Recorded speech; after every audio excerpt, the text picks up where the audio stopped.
I've known Dr. McDowell for the 8 years that I've worked at IRMC. He was one of the first people that I met on my way in the door. My first impression of him was that he was a very caring person who really was there for his patients, and he has made that come even more around through the 8 years that I've worked with him. It's amazing the amount of time and effort that he puts into each patient, how much he knows about them and their family, and that really makes a difference to his patients. His patients tell me frequently that he's the kind of doctor that every doctor should be.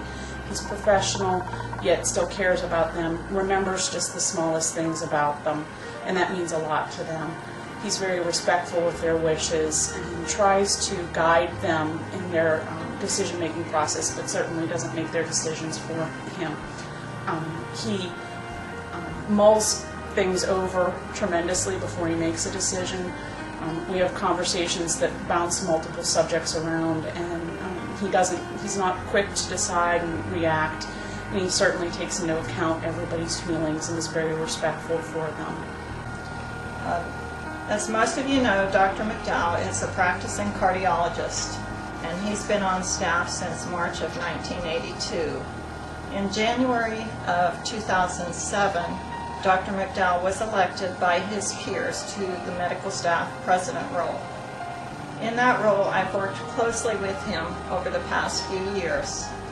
I found him to be very supportive, proactive, humble, humorous, a good role model, genuinely concerned about his peers, patient care, and the success of the organization. In my opinion, he's developed into a very effective medical staff leader. He demonstrates trust, respect, compassion, dignity, and he's a pleasure to work with. And this poem is called Ode to Ed. I believe I was very fortunate in finding this.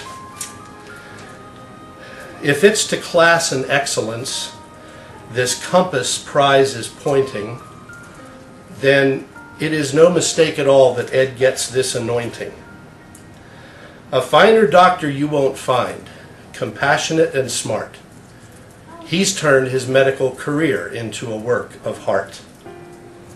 He is the only one so far to love the Ornish diet. It really hasn't changed him much, just thinner, still as quiet. A kind and humble gentleman, and yet here is the kicker. He would be just a super choice to take care of your ticker.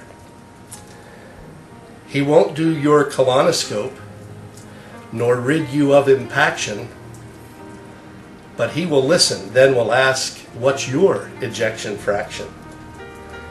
Don't ask him for a mammogram. He will not fix your liver. But if you have an S4 gallop, it will make him shiver. We'll send to him our toughest case. He's kind of a confirmer. And even though we've never heard it, he'll find your heart murmur. So many wise and helpful thoughts have flowed forth from his head. We would not trade him, not at all. We love our special Ed.